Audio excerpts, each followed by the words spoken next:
So, welcome to the Cognitive Rampage podcast. Hope you're taking care of you and tuning in live there on Facebook, as we're now live on the podcast and live on Facebook. So there's a couple links that you could tune in to probably watch this podcast live, as you see.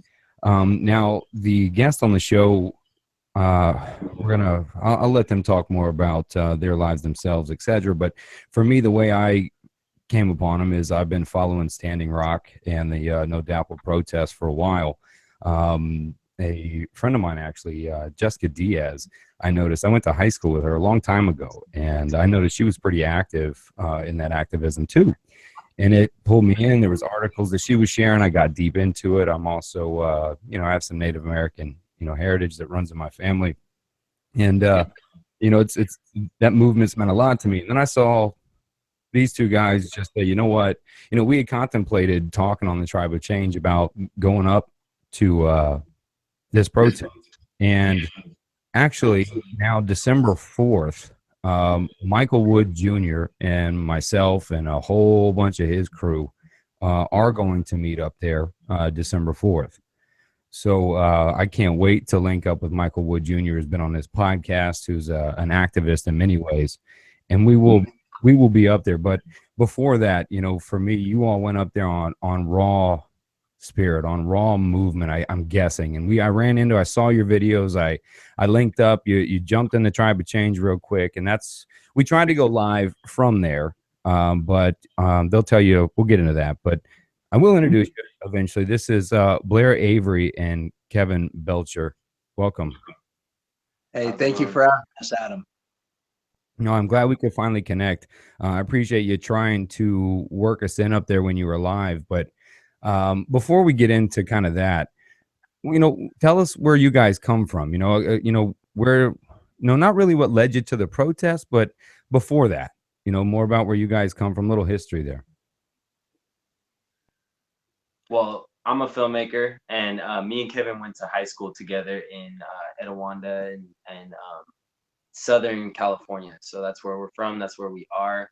Kevin's going to Fullerton, and I'm just doing the film thing and making cash where I can. So, and we're just, we're part-time everything but full-time activists, because this, like, there's a serious crisis right now where our rights are being jeopardized, and what are we going to do? We have our careers that we're chasing, but we've kind of agreed that, like, we're not even going to have the opportunity to do some of the things we want to do if these things prevail.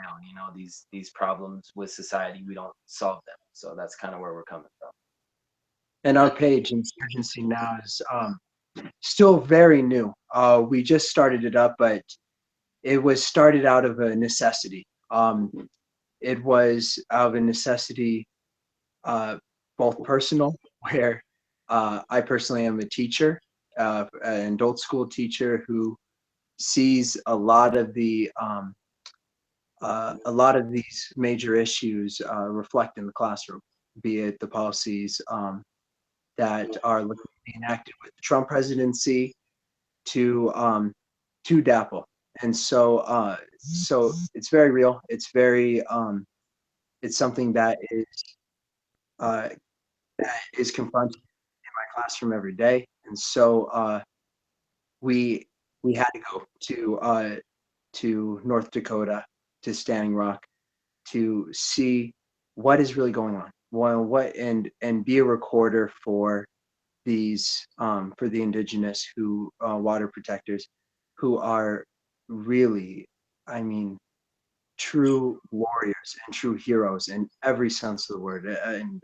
And many of these protectors are working night and day to ensure the protection of not just indigenous there, but America as a whole too.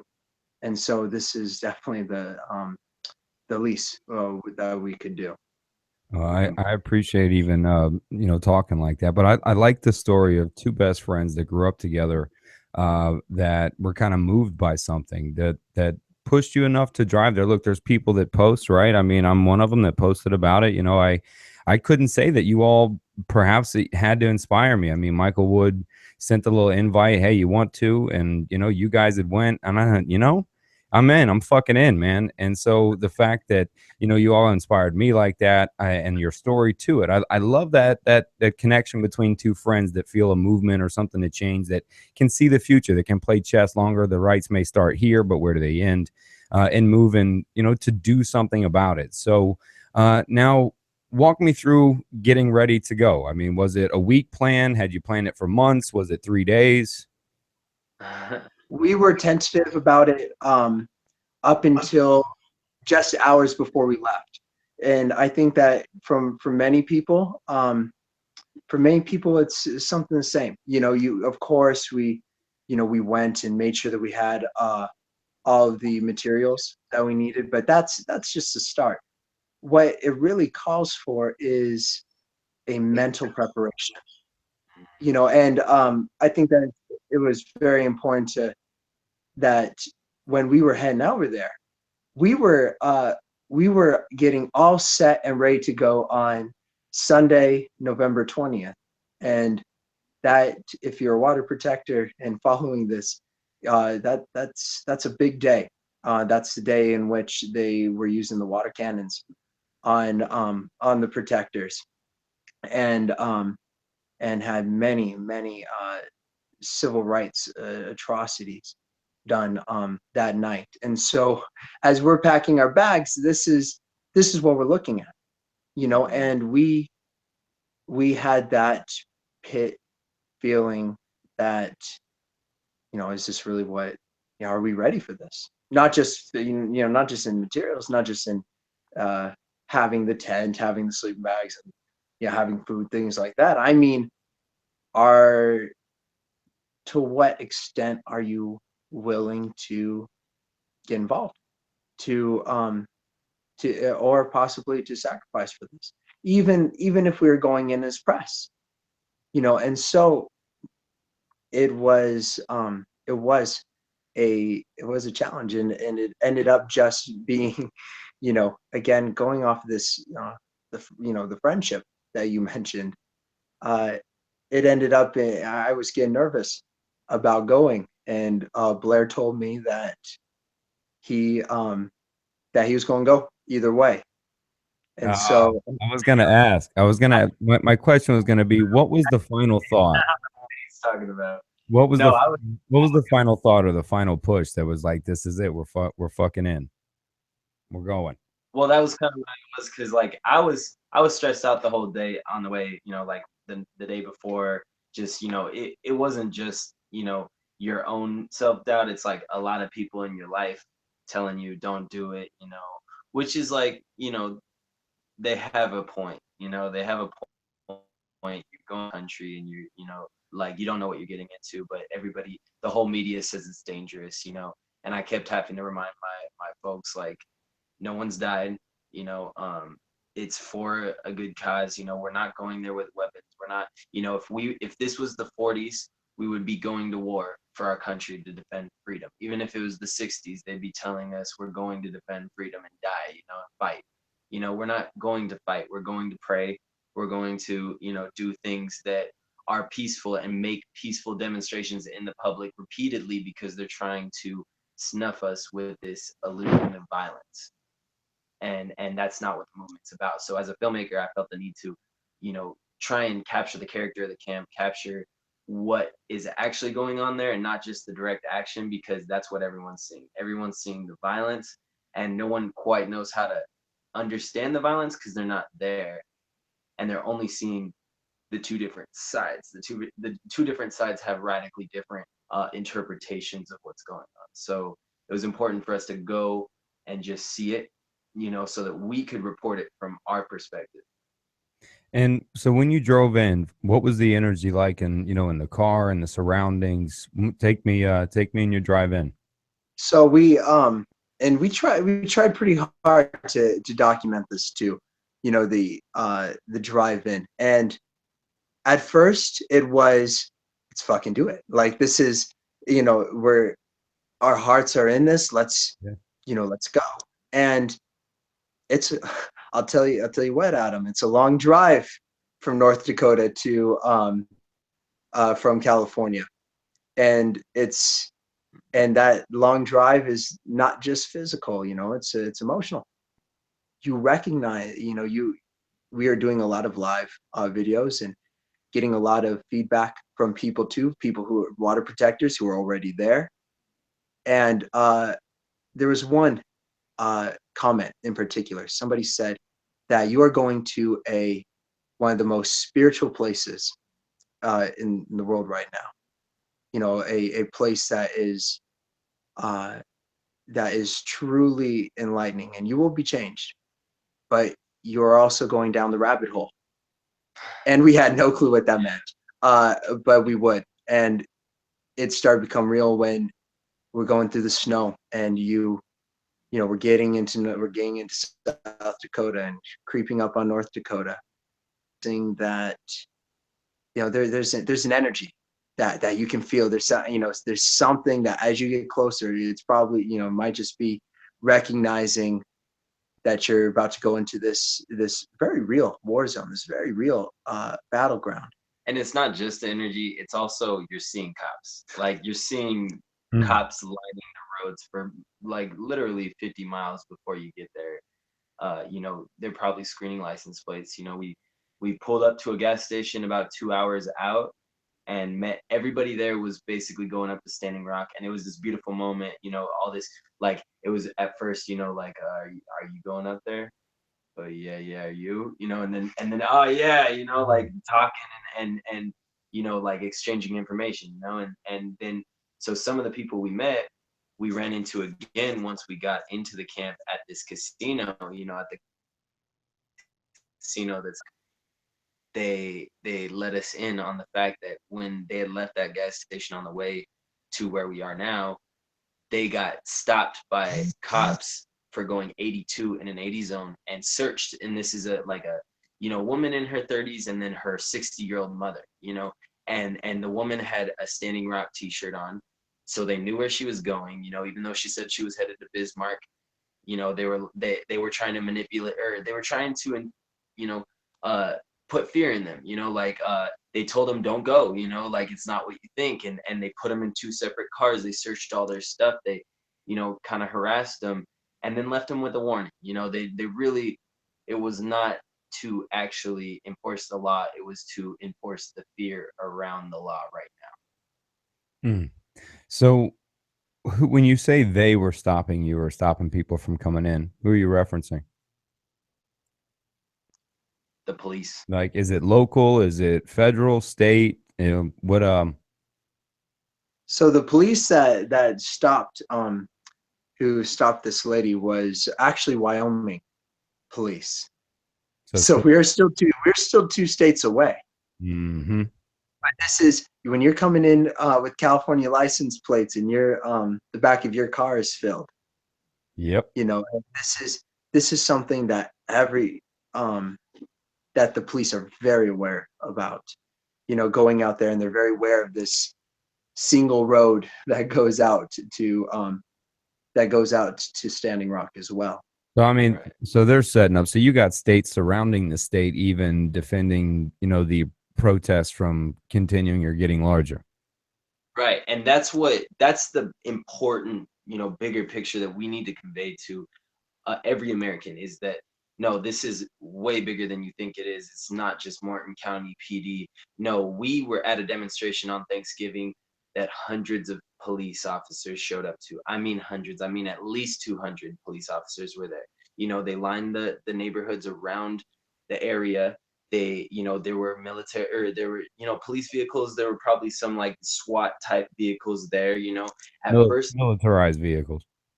Right. And they had state troopers, and these people are not dressed like cops. There was these other, people from the community came out, and those people have been told that Bismarck is under siege by the radio. They're telling them blatant lies, and they're believing it because they see cops everywhere and they think it's dangerous, so the community was coming out talking to us, trying to figure out what's going on, and we were trying to explain to them what was happening.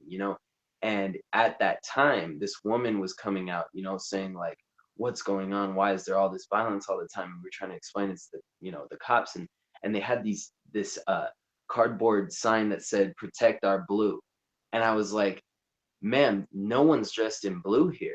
Those guys are not the 1950s perception of the cops that we believe are protecting our community. These are state troopers. These are soldiers that have been sent to break up these peaceful protests, and this is America, and this is what we're facing. We're facing times when the SWAT team is called in massive numbers. It's not just one squadron. It's people, cops from all over the country, because we're coming from all over the country. So are they, and they're coming like a military comes, and they couldn't break us up because it was peaceful.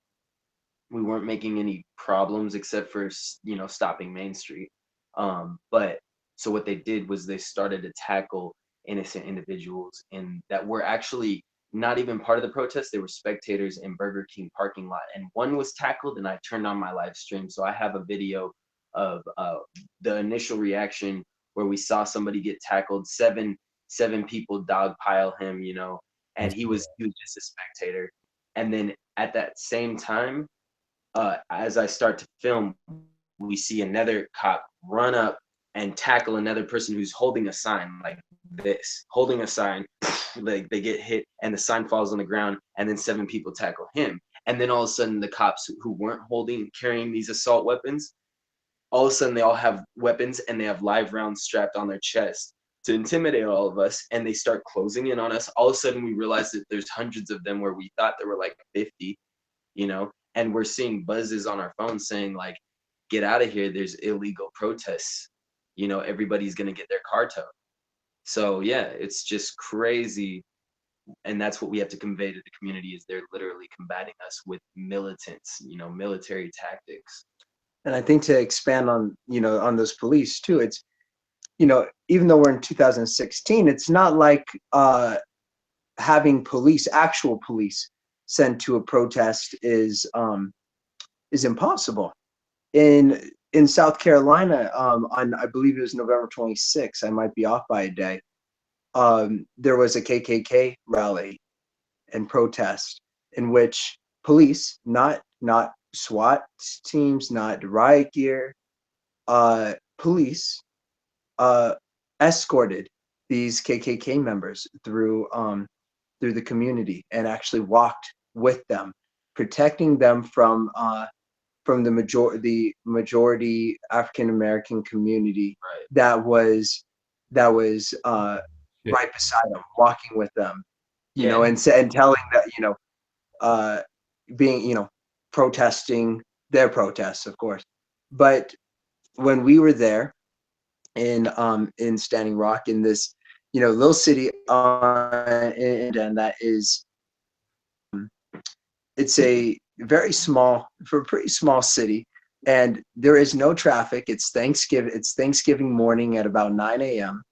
and you have streets that are going perfectly around this. So we're not blocking up traffic more than 30 seconds to move, if you are going. Yet we had 200, hundreds of police or hundreds of these militarized police closing in on us. And it's, Blair mentioned that this was the incident of tackling these people down occurred in the Burger King parking lot. And I think that in this parking lot that was adjacent to the intersection. And I think that's important to recognize that they knew what was happening. The police knew what was happening because they tackled that person. Blair, like most of the people, come running over with their weapons, which are a video camera, in order to show what is happening, in order to show this atrocity, in order to provide evidence for the person who was taken down. They all rush over, and what happens? All these militarized police and vehicles come up to the center to cut off the help. The groups are going to the adjacent parking lot and the people who are still stuck in the intersection. Well, I think you bring up a huge, stark fucking contrast when you talk about it very plainly. When a KKK rally can be escorted into a safe protest location by local police, and people applaud it because that's the freedom that America allows. And then when America does stand aside or against a corporation and stands with an indigenous population in a protest rather than a escorted safe place to protest, one then is used by hand-to-hand combat, really riot military tactics with encircling and closing and cutting off. I mean, and like you said, these aren't the boys in blue out there and their little pretty badges. I mean, you see them, they're dressed like, I mean, look like assassins. I mean, it's all black, masked up, like it dropped in Panama or something. And you don't see Yeah, the KKK rally for the most part. You're seeing sharp dressed pinstripes, or the press suits, and it's just like, I don't that fucked with me, man. When I really, it's a blatant contrast of why this is allowed, but in some sense this is not allowed. And for me, it's all backed with the money. It's push corporations. What I'm really asking is, if someone is against the protest in any way, I ask you to say, what does that make you for? Does it make you for corporations running through your shit? Does it make you for military resistance and strong arm, aka the government, local, county, state doing the defense? When what? How much money from this pipeline is filtered through lobbyists into certain of these representatives that run Wyoming, that run North and South Dakota and surrounding states, that are setting up traps to catch protesters and deter them from coming to exercise their right? That, when the KKK does it, we say is a beautiful thing because it's America now. But yet somebody would look at this in some kind of different way and have the audacity to see it as different, or have the audacity to blindly not see the fucking difference. Yeah, well, that's what's important is, like the fact that the KKK have the police protection is, we have to acknowledge that as the police are standing in solidarity with the Ku Klux Klan. That is what they're doing. We're standing in Well, solidarity. I would say that they were standing with the American rights under their beliefs, but you're right. But where is the standing with the indigenous, with the, I mean, I guess their argument would say that I'm sorry, go ahead.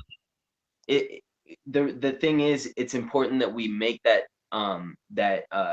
acknowledgement, because if they were standing with the rights, they'd be standing with the water protectors too. There would be they're picking a side. They're picking a side. So the reason why I use the term standing in solidarity is because that's what everybody says they're doing with the indigenous people that are fighting this battle at Standing Rock, is they're standing in solidarity with the water protectors. So when the police are macing and they're shooting the water protectors with rubber bullets, and these are not just indigenous people, they're people from all over the country. They've arrested people in 48 states and two countries now. So the whole country is behind this, and Canada's behind it. So and they're saying a message that no, it's only okay when the white supremacists are able to have their hate speech. I was just watching, was Rod Weber, and I was just watching his YouTube channel, and what he did was he went around to all these Trump rallies, Clinton rallies, like different Republican rallies, and offered them flowers for peace and asked them to pray with him. And a couple of them really like played along, like Jeb Bush did it all the time. I invited him up on stage and prayed with him. But Donald Trump literally kicked this guy out of all his rallies, and this guy was forcefully removed and beaten by security. He has it on video, and this guy is our president now. He has literally hate rallies where he kicks people out for presenting flowers for peace. There's a part where he's like talking shit on his t-shirt that says love is the only solution. And he's like, oh, love is the only solution. What is that fucking bullshit? Like, basically, and it's like, dude, what are you even saying right now? Like, what are you even saying? Yeah. I mean, there's cause for alarm in a lot of reasons in a lot of places, especially a lot of things that are taking place overseas. I mean, there's huge comparisons to the buildup from 1939 to 45, and even after, that are transpiring now. That eventually what used to be North and South Korea was the Korean War. Now looks like you get Middle East, could be Syria, could be those things that start there. There's a lot of eerily fucking scary shit. And for me, the ones domestically, though, bother me typically the most, because that is with inside, you know, this is inside, that's inside the country, it's inside the homes, it involves, you know, people that live together, you know, and brothers, sisters, countrymen, it does, and women, it does that.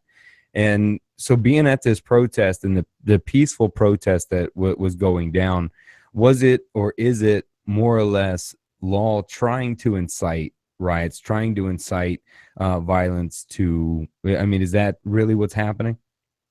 There's a reason why earlier we also mentioned that, you know, that the incidents happened uh, uh, at this Thanksgiving protest in Mandan, that it was in an adjacent parking lot for, and the people who were being taken down, one of them was not a protester, one of them was just someone standing there. Just fucking coming out of Burger. Well, somebody should have tackled them before they went into Burger King. But I mean, just tackling somebody random to draw the attention away from the street blocking, correct? Yeah, and it's hard to, you know, and these guys are tricky. We've heard of, you know, in our interviews that we'll be posting over the next week on Insurgency Now, we got where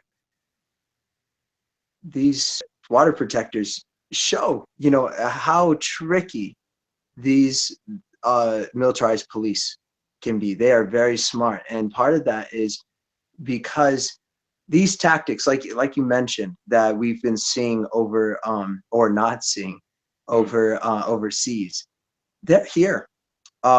They are being used against their America's own, and they're being, it's the language is changed, the narratives are changed. Interesting. You So, know, how is the conversation between the front line of the corporation and the protest? How's the what are the verbal exchanges? What are the language differences? What? I like to. I'm going to jump on this one real quick, but there was this on Thanksgiving. We we had we went to the front line in between the main camp and Turtle, what is known as Turtle Island, which is this an ancestral burial ground that is the known as the front line. And it's got a very small creek that runs through it, and is this very archetypal border between what uh, the corporation, you know, what the corporations and what the has turned their land, and what is known to be the treaty land. Um, well, we're out there on Thanksgiving, and after, you know, hundreds of protesters have left, a few of the few indigenous water protectors decided to make a turkey for the police, and so they cook up this turkey, huge turkey, um, and they say they bring it over to the creek, and they say, we got a turkey for you, we're bringing it over. And they don't believe them. Well, of course they take the medic canoe, they send two of the water protectors in with the turkey, and they paddle across. They say, here's our, you know, here's the turkey accepted from us, and they were terming their actions as aggressive, and to de-escalate the situation, they should just turn back around, and that they appreciate, you know, the one guy and he was as kind as he could be. The officer, you know, said, at the top of a hill. At the top of a hill, with you know, with an army behind it. You know? Exactly. And you know, and live ammunition strapped to him. But he comes, you know, he says, no, you know, can't do that. You should de-escalate the situation by going back. So they say, Wow. okay. Well, yeah, I can say that even in history, the Germans and us and Russians and Christmas put down their arms for a fucking night, at least for a few hours. And even the fucking local cops couldn't even take a fucking turkey from a local protester. Fucking shit, man. And that's interesting that you say that, because like going up on Thanksgiving, I thought that we were gonna see something like that. I thought that the cops were gonna come to our camp, or we were gonna go to their camp, and we were all gonna eat together, and the water protectors would have been completely fine with that. Right. You think they would at least fake their own holiday, right? I mean, the whole thing about genocide of a culture, you would at least think, yeah, here's a chance to kind of fake the whole Hollywood, here's the turkey from the native protesters, and we can sit down. And I mean, look, they still have guns. The natives don't. They still have the sickness of greed. The natives aren't. I mean, so it's nothing much has changed from the story. At least they could do is live the shit. Yeah, and speaking to that narrative, as they're, when the water protectors were coming back with that turkey in the canoe, they shout out to the officer, said, in very traditional, water protector peaceful ways. They said thank you, and and they said happy Thanksgiving, Man. and the officer goes, you too. And the water protector turns to the rest of them and says, he couldn't even say it. Yeah. They can't, man. I mean, it's, I talk a lot of times, man, kind of toward those that stand on the other line of activism that really needs to change. Not so much, a lot of politically correct BS that people are marching for, but when this kind of stuff is legit, I do consider, is anyone talking to the other side, if you will, in reasonable terms, as far as like, do you understand that they're paying you $30,000 a year to risk your life to defend laws you say that you're just here to enforce, that actually take away the freedoms that you swore to defend? I mean, if that front line could just turn around, you know what I mean? What happens to the corporations, to the power, if the front line goes, you know what, you're fucking right, my health insurance is shit, my home is upside down, you're paying me 32, I barely have coverage, I'm trying to feed my girls, and you know what, you're fucking me too. When does that front line just kind of say, you fuck this? Yeah, well, it's important that you say that, because that is when we win. That, like, when that happens is when we win this battle, because then they stop terrorizing us and they join us, their brothers and sisters. And, it's going to take us convincing them that they're getting fucked in this too. They might be making money to terrorize us, but these are their rights on the line, that they are not, and I was trying to get through to them when they were standing right in front of me, and I have it on video, there was a moment where I was talking to one guy who's like my age, he had his face covered. They don't wear their name tags, but I was like, I could tell that you're young, I could tell. What happened, man? Like, how'd you get on that side, bro? And he said, I'm not your bro, and I'm like, okay, whatever, An ego and trip. then he's like, you need to get back.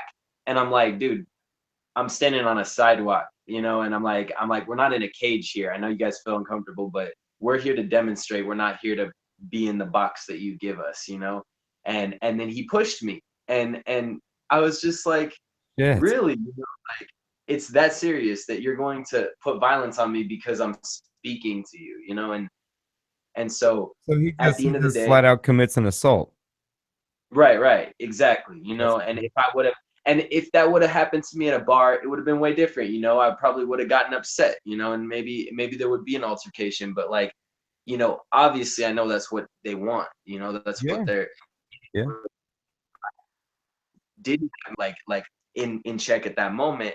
I could have literally jeopardized people's lives, because they're gonna take it out on me, they're gonna take it out on them too, so it's important, when I'm yelling at these cops, at the point where I saw them tackling them, I was telling them, you guys are terrorists, I was yelling, you guys are terrorists. Every terrorist believes in a lie. And I was like, we are patriots. We're defending the Constitution, and you guys are trying to take our rights from us. And as I'm saying this, a lot of people were telling me, just don't talk to them. They're not even humans, and I was like, no, they are humans. That's the thing, is they are. And those suits that they're wearing are drugs. They're very powerful, and they've affected them psychologically. And I think that this idea of who's human and who's not is something extremely important here, or not here, there, over there at Standing Rock. And and I think that to be brought up, one of the elephants in the room, especially if this podcast is on video, is that we're white, we're allies, we're not. Me and Blair are not, or Blair and I are not indigenous, and that has an effect on how we approach this and how we understand this, and so and the indigenous know this too, is that when we got in there and and see the atrocities, it's very, anyone would, the first reaction is to go up and say, who do you guys think you are? You guys are terrorists. You guys are the real enemy, and call them out on this. And most, especially, we got, for those water protectors who are listening right now, they're probably shaking their heads saying, knowing what is the real way of going about this. And it's like Blair said, it's through having those people, those officers, come onto the other side. That is when we win. You can't do it by calling them terrorists. You can't do it by, and everyone feels that hate. Or rather, not feels, but is tempted by it, is tempted by this feeling of knowing what the police are capable of, and knowing what they've done to their people, and they have to put that aside. And not that people are asking. They know that if the way that this is going to be solved is by having those prayers affect them. That when they get sprayed on the front lines with mace, when they're getting shot with bullets, when they're on the ground praying, they're not praying for protection. They're praying for the police officers to listen to their hearts, to recognize that when they go home, and I had I met with one of the leaders who told me this.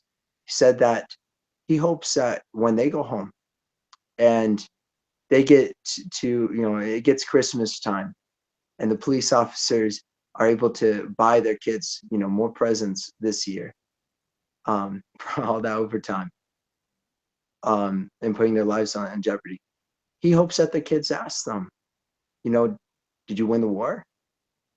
And they'll say yes, and he says that the kids are going to ask them, are they on the good, were you on the good side, Daddy, or the bad side? And those moments, those questions are how we win this, is by recognizing, having that accountability, and realizing what is being protected, who are they serving, who are they protecting, and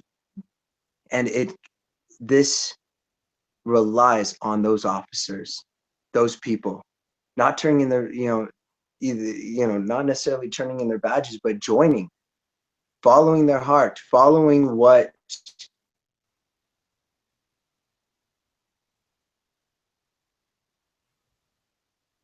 they know, which is the Americans, not these corporations, not a pipeline that is going to set us back in in the fight for our environment, in the fight for civil rights. They're going to have to recognize that they're part of this lapse, this digging up of the Confederacy, and digging up of these white supremacist roots that can only be related to the darkest points in American history. That's a hell of a rampage there, man. That was, you had your boy captivated. I mean, that's serious, man. I mean, wow. Those that do face that and that may have to turn around one day, or hopefully that they do. That's really, you're right, where it changes. And most people aren't affected unless it's your own backyard officially, until it's your water, your lake, your stream. The TPP agreement will make sure of that eventually in most Americans' lives. But there's also a political push at play even higher that they're facing. I mean, oil is behind most of this. The Alaskan British Columbia side, those oil wells are drying up and people are losing work. So people are moving west. And so as people move west from those closing oil fields, they're looking and pushing for work. So pipelines like this one that's going through, there's a reason that the president is involved. There's multiple pipeline, gas protests, fracking protests. They're all over the place. But on this one in particular, for some, the president is involved and gets involved and says his 2 cents. And so when there's a push for jobs backed by oil money that needs to fulfill those pockets of billions that are filled each year, this is what begins to happen. I mean, where is the SWAT team defense for the local protest at the stream, right? But no, they get SWAT team. They get now. That's the other thing I wanted to get into is the helicopters spraying at night and doing certain things. Is this true too? Did some of this happen? So we're in, and I know when you posted that too on Tribe Changes, um, is that so far we can't say whether they are or aren't spraying things. The video you sent me, the video you sent me, she was verifying it for sure, but Facebook keeps pulling her video down. And that's one of these fronts too, is that it is, and one of the reasons why we couldn't have a conversation with you earlier at Standing Rock is it is extremely challenging to get up information and keep up that information, and let alone try and keep out of the surveillance of these forces too, because they are watching, they are that's a real effect too. But going back to this point, what we can comment on, what we did see, is you have these planes, these helicopters, aircraft that is going around sometimes 16 hours of the day, going above us. And even if they aren't spraying things, which even Blair saw something saw a stream coming out the back of a plane too, is even if they're not doing anything, this is psychological warfare. This is every single day this aircraft comes out and everybody wonders, what is that airplane doing? What is that? Is it, is it surveying us? Is it detecting us with heat, with our heat? Is it spraying down pesticides?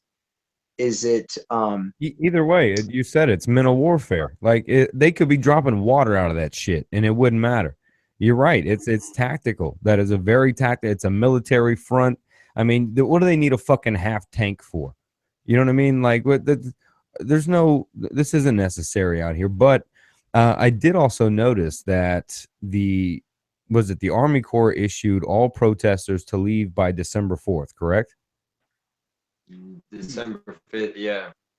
And they're many of them aren't going to leave. They've been building these shelters, and these shelters, when I say shelters, I don't mean like huts and teepees. I mean they're building lodges. They're building things that run off renewable energy. There's a builder that's a scientist, and I interviewed him, and he knows how to build a renewable energy city, and he's trying to demonstrate that it's possible. And so that's happening in Standing Rock. And and there's a whistleblower that's explaining, the massive epidemics that the oil companies are covering up in the media, that are affecting hundreds of people. Like people are dying, people are getting diseases, people are getting cancer and tumors and puking their guts out, literally, over these oil spills that they're covering up. They're literally they're telling the workers, put dirt on them, put fake grass on them, and then when people speak out, they try and, they have them watched and slash their tires and stuff. So one of them's in Standing Rock trying to educate people every night that he took on his BlackBerry, people in his community dying. And so that's a direct threat. That paired with the renewable energy that's being demonstrated, paired with the love and compassion being used to battle their abusive force and tear down their narrative of these kind of movements are violent.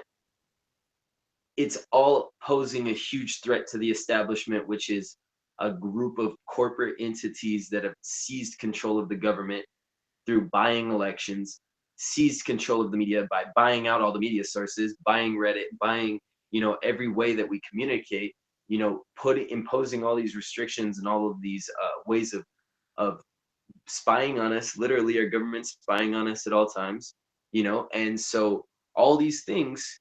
And now we know that martial law exists. Now we know that the police are militarized. They're watching us at all times, and they're literally taking that they see on Facebook. So we're in that place now. That's America now.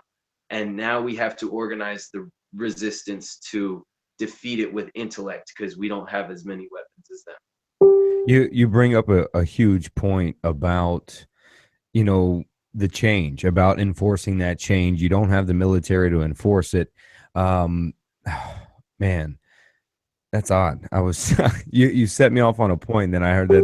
Look, it's killing me. I don't know what the ringing is. Is that somebody getting a phone call or something? No, that's not on our end. Oh shit, man, they're on to us, man. That's letting you know that we've now tapped your show and we're listening. And hopefully they're listening in. Yeah, so we can change their minds. Because Blair, like we said, Blair, if you would back up for a second, man, and in that last point for me, man, and bring me back in. I really had something I wanted to get to. Help me out. Well, what I was saying was, like, we have to defeat them with intellect, because we don't have the weapons that they do, and the people that do have the weapons in this country, that bought the weapons, more weapons were sold on Black Friday this year than they need to arm the entire I got it. Brought it back. Thank you, sir.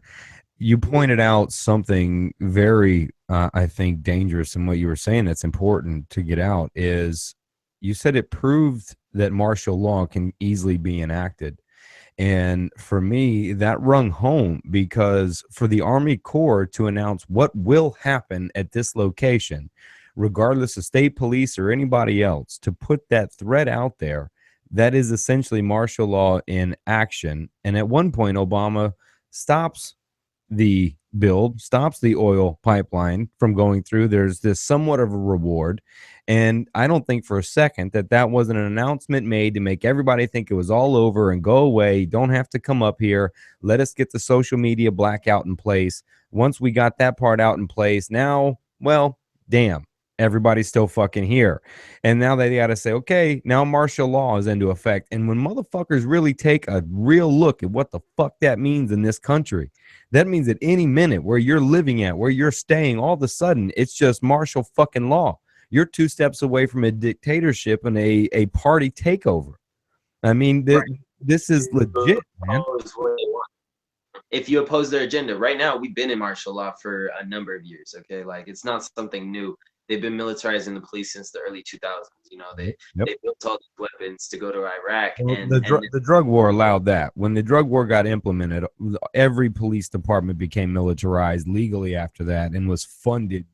And that's the thing, is it's been happening right under our noses, under this illusion that it's possible. It's possible that this could happen, but this is America, which, no, it's bullshit. It already happened. It's here. We've been in martial law for years now, and we're only seeing it now because people are starting to stand up.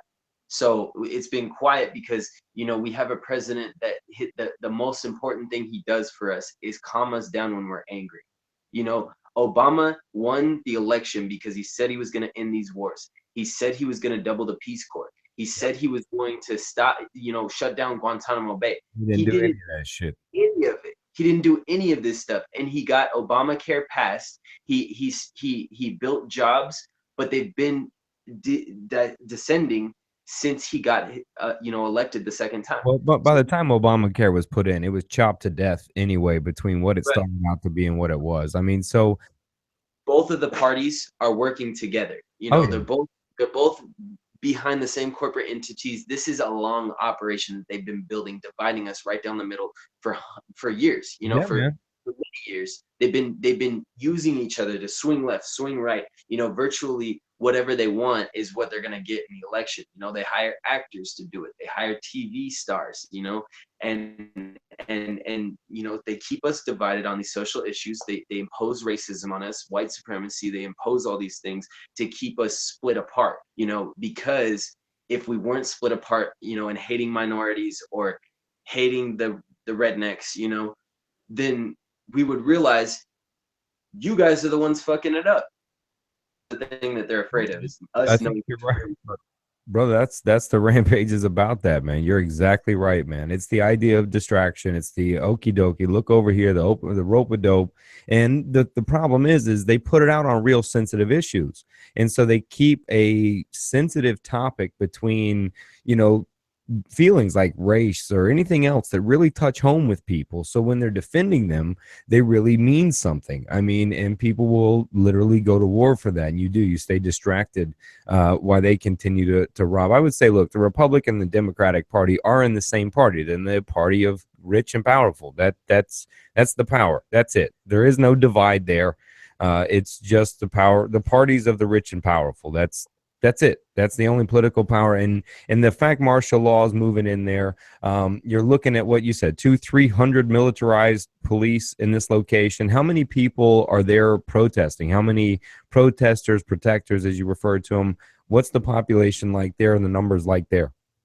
So I think, and you know, you were talking about earlier about what was this reaction coming in, and one of the reactions was recognizing how many protesters are protectors are actually there.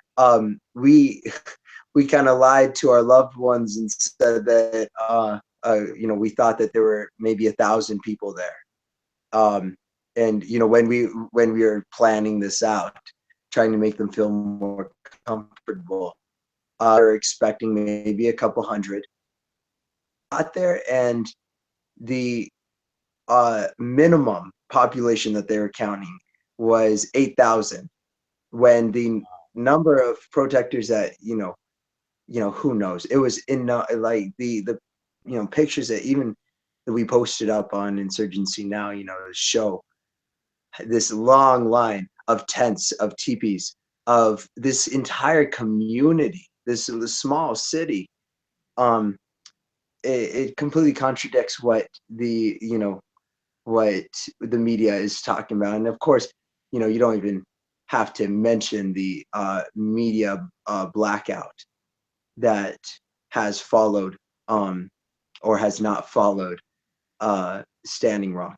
But there's thousands upon thousands of water protectors, of allies, of people from all over the states, including all over the globe. We ran into people from Australia. Oh, wow. Who were, you know, and you look at the people who are following this closely overseas, and you see that there's, you know, this is a movement. And you know, yeah, and the people overseas, they're worried, you know, they can't do anything about it except provide their support, you know, but this is affecting them and they know it, and they're afraid for what's going on in Standing Rock. You know, it's a threat to their rights, even overseas.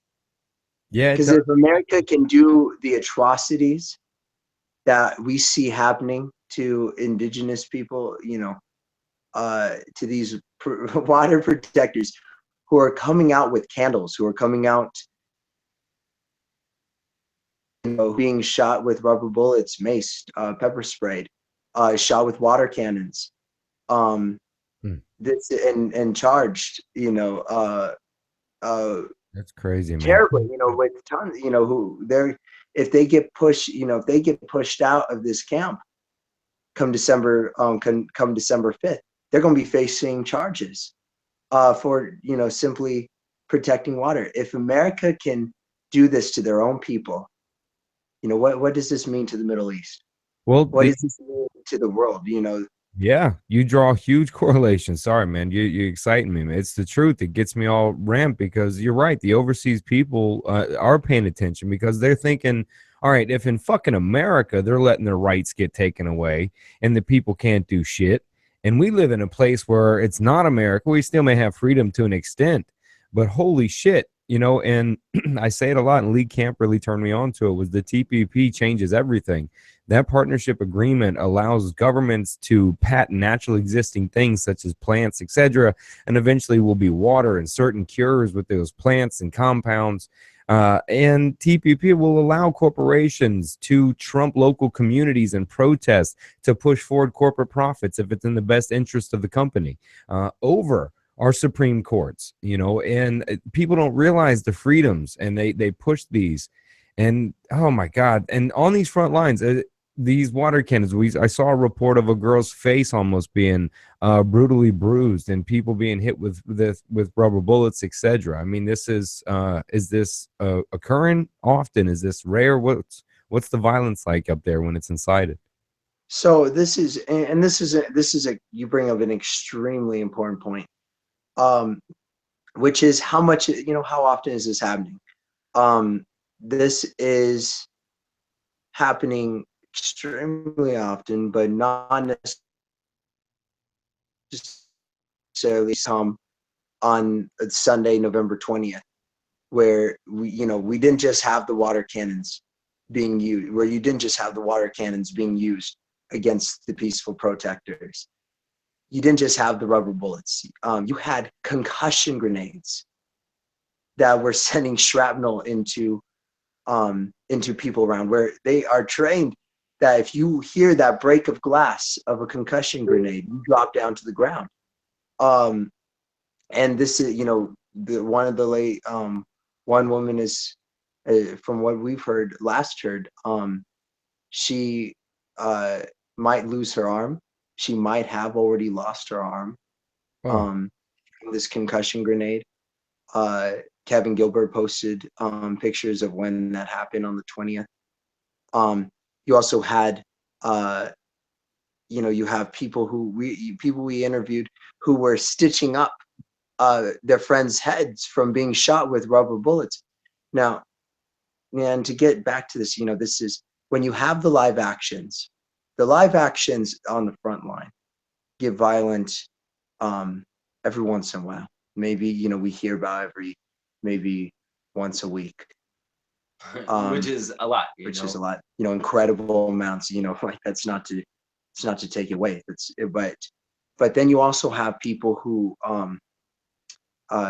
people that we interviewed who are actually part of these rescue teams to rescue people who get ambitious and try and go on their own and go against these powers, and to turn off the lights that come onto the camp from Turtle Island, and these rescue teams go out there and try and save them, and they're getting shot with rubber bullets. They're getting they're getting tracked. They're getting charged. They don't even have to. There are accounts of people saying that they don't even have to capture you, that they or even see your face. They have the technology that is even able to track your body movements, and they're just racking up the charges. And many of these protectors and these people who are part of this rescue unit, they've already had people come to their it's away and toss their houses, or even one said that his animals died 2 days after these Caucasian men in black suits came in and came peeping through his house.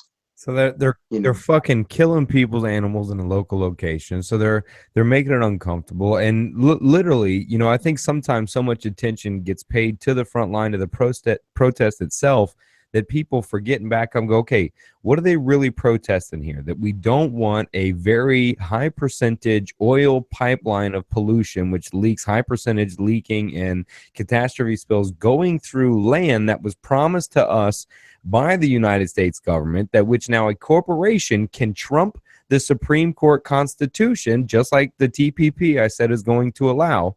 that this corporation, I promise you, is not fully just an American company, that more or less probably has sovereignty in another country, can come through here, even if it's 5%, is bullshit, as if this pipeline somehow links profit to a inter or multinational corporation that's feeding other countries outside of the US. But this company is allowed to trump, if you will, the for perfect fucking wording, is allowed to trump the actual constitution created to protect this land that creates water, that allows people to eat food, stay flourishing, at least stay alive. And fuck it, nope, let's put military in front of you because we're gonna let a corporation build their fucking pipeline that leaks all over the fucking place, all over the world and countries that they build, that one day my kid could be out there fishing and catch an oily fucking fish and eat it. And the TP people are allowed to do that. Even your little fucking neighborhoods, where your little fucking stream that was made to come through there, where your kids go fishing, where you used to go to Rock Springs. If a corporation finds minerals, money, oil, and can find a way to get it, I promise national parks, your backyard, your fucking subdivision, the land you think that was bequeathed to you for 20 fucking years, it's all fucking taken from you, and it'll be taken by military force if have to. They've been doing it from the indigenous people since they got here. They're still fucking doing it now. It won't be fucking long. We already know what fucking eminent domain is. They do it when they build highways through the hood, is what they call it in Florida. And they call it redeveloping locations. But all they do is basically take homes, demolish homes, and buy people out short. It's a fucking takeover. It's hostile. It's not about some protester hippie people that wave around some things that want to protect Mother Earth, as the media loves to spin it, as people like to take it to. This is fucking our rights, man. This is fucking serious, man. And that other side, man, they got to turn around. It will be in their backyard if it's fucking not already. Look back on the pollution maps of your subdivision. I promise you, your little fucking cookie cutter subdivisions, even the one that I live in, damn it, we're near pollution. Go back to the 1914s, 40s, 30s, etc. Look in those maps that are buried deep, deep, deep in that fucking land that you think you own or you live on. I mean, there's no coincidence that in Apopka, a small place, there's a very family development. A whole street of people develop cancer in a new subdivision. Why does this happen? It's they know this shit, man, and we don't. The And thing people, about that, the yeah, thing about that you're mentioning is like we have the biggest cancer rate, pretty much in the world. Almost 50% of us, Americans are going to acquire cancer according to this, and there's virtually no real research being done on why that cancer, like what is giving us this you're covering up cancer. And it's many of the products that we're consuming. It's the products that we're consuming. Most diseases are dietary. It's our food is jeopardized. Our chemicals that we're putting in our skins and stuff like that, and there's no way to track what's causing these things because that's going to cost them money. And so what we're up against is a system. It's not people, which is makes it kind of hard to beat because it's run by people that are afraid to stop it. It's run by people that are like, well, if I try and stop this, my family's gonna go hungry. you. Or if I try and stop this, Right. they're gonna kill me. Or if and so it's this big all-consuming force that's unleashing hell on the community. It's like literally sucking blood out of the earth and putting it into our air, putting it into our water, and sucking caves into the ground. There's earthquakes going on, so Well, we're they say corporations are people, right? And I totally disagree on two major philosophical fronts. Corporations are immortal, people are not. So corporations never die. And for the most part, number two, corporations are pretty much self-sustaining. It is self-preservation no matter what, and growth no matter what or who. So, I mean, unless you're infected with the disease of greed and selfishness, you're not fucking immortal. So don't give me the damn argument that corporations are fucking people, because they're not. Corporations operate on those three opposite levels that I believe humans definitely do not operate on, at least somewhere deep inside. right, and that's what makes them hard to beat is because they're given the same rights as people according to the government. Government rules each corporation as one entity, one person. And that was strategically placed in our legislation so that it's hard that corporations aren't held accountable like corporations should be. They're held accountable in terms of people. So, you know, if it's just led by an individual, then you can get him off, you know, on whatever charges he's being committed of, you know, if you got a good enough lawyer, you know, but it's not one person, it's bodies of people that are being manipulated, Well, and you you know, have the oh, I'm sorry, man. You're starting to get me ramped up too. Go ahead. Oh man, all right. Well, I'll keep going, man. You not to mention when they start out on this, they're already changed laws. They've already affected amendments. They've already changed local law. They've prepared for most of these things. So for them standing there, they just go, "Hey, we can legally be here." So they lay on this idea of what is legal, what is not legal, even though they know that their money, their political investment is what made this a law or amendment legal or made someone look the other way on another one. You know, so the argument that, hey, it's legal, it's lined up, makes it morally right. No, that's another argument, you know, that I can't stand that corporations use. yeah, and that's the thing, is legality is a matter of or legality is a matter of power, not a matter of, you know, ethics. So the thing is, like, when things are legal, it's just because powerful people want them to be, you know, and what it all comes down to is, it all comes down to the day when the people unite, okay, and then we all march, you know, with the military, with the police, with tanks, you know, we all march together in solidarity to these rich people's doors, and we knock on the door and we say, hey guys, come on, you got to come with us. Like, it's over, you know, game's over. Like, you guys are really going to destroy the planet if you keep doing this. You know, I know you guys are mentally ill.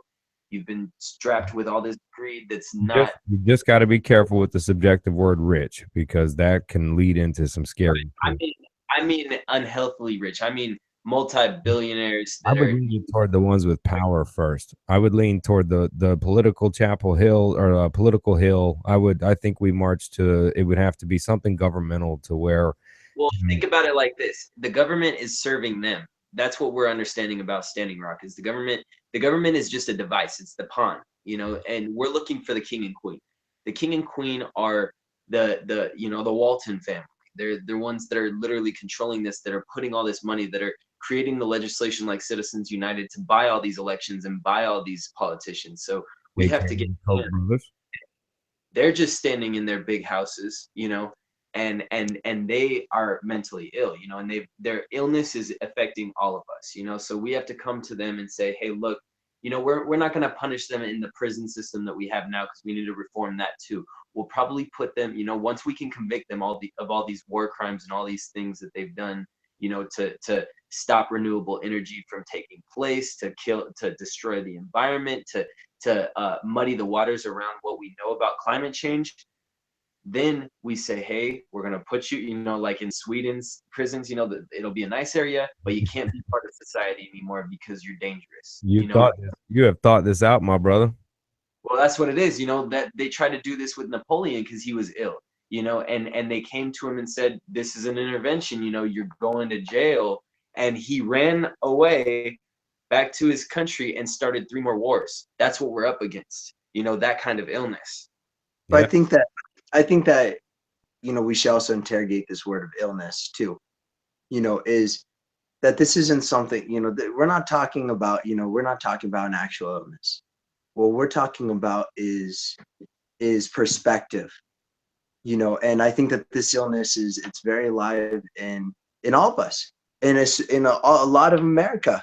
And part of that illness is that the belief in which legality is ethics, that that we can turn a blind eye to certain things, to, you know, to Standing Rock, that we can allow certain atrocities to happen, you know, and trying to figure out what, okay, what is important to us, you know, and what, you know, like, let's say the police, you know, we talked about, you know, that a lot of people were calling them inhuman, or some people were calling them inhuman. The point is that everyone is human, and even, you know, even these, you know, even these corporations, they're human. And, you know, they, and this is a illness, these beliefs, this perspective that, you know, of othering, for the military, the indigenous water protectors are the proverbial other.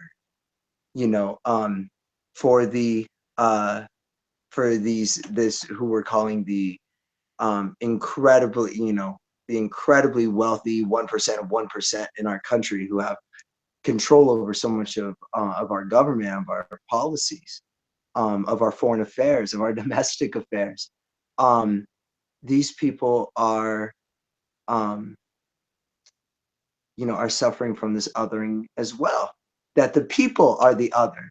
The people are that they deserve this. That they deserve to live in poverty. That they deserve to, because they didn't work as hard as they did. But we need to cure these perspectives, and the way we cure them is through knowledge. And the water protectors, they know this, and that's why they preach nothing but nonviolent protest. Why they don't call themselves protesters, they call themselves protectors, and they come in not with weapons, but they come in prayerful, praying for the forces opposing them, because it is that shift in perspective that is going to end this.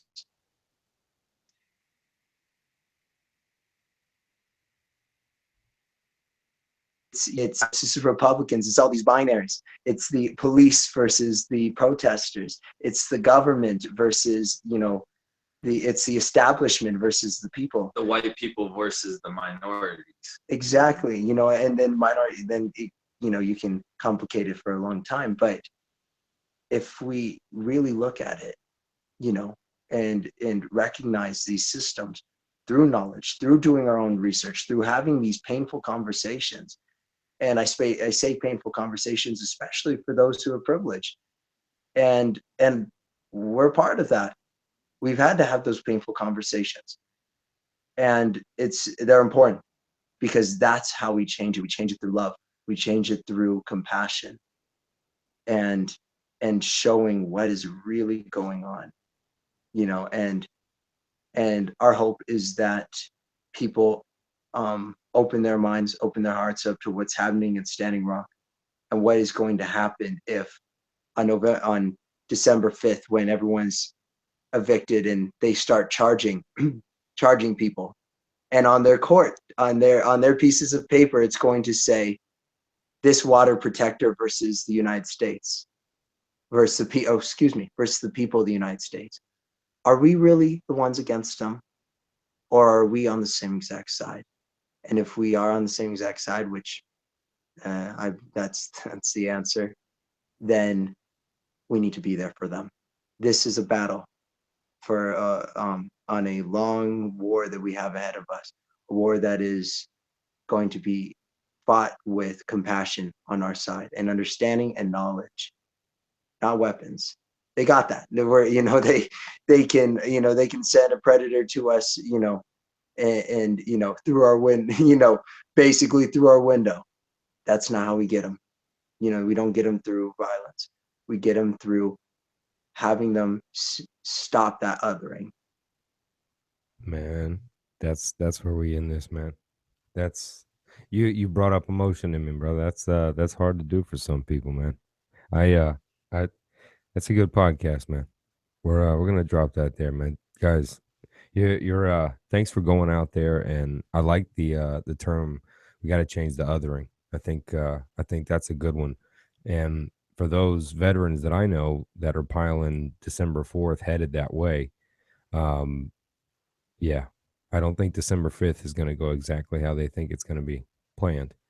But And before we go out, I just wanted to let you know on that note, like, I interviewed a veteran that was a 70-year-old veteran that did 2 tours in Iraq, and I'm going to be releasing that interview tomorrow. So that'll be on Insurgency Now, and that's going to be an attempt to show people that why these veterans are here and why they're coming in. that's beautiful, man. Where can people go? Send them where they can look up all your videos and everything we talked about. Insurgency Now on Facebook, or you could look at Sync Regime on YouTube. I put them on YouTube, but I haven't been promoting them on YouTube, so they're just there. on my channel, but on Facebook, that's where we're doing the majority of our promotion right now. So if you go on there, it'll be pinned right to the top. And that's at Insurgency. Oh, hold up, you broke up a little bit, man. Say that again. And that's going to be at Insurgency Now. All right, man. I love it. Now, you working on a film, man? You got a name of that coming up soon, or is just something you're putting together right now? Right now, it's just a mini series. It's like just episodes as we cut them together. So we got many interviews, and we got our reactions and things that we've seen, and we're putting them all together. So they'll just come out in episodes, and maybe we'll cut them together for something for like film festivals.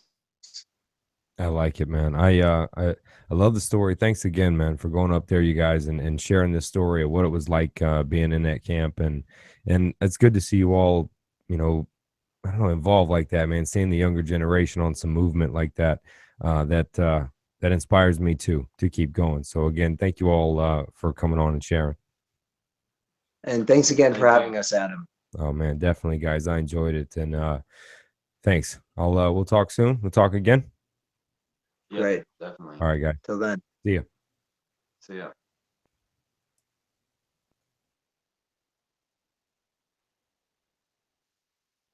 Dope.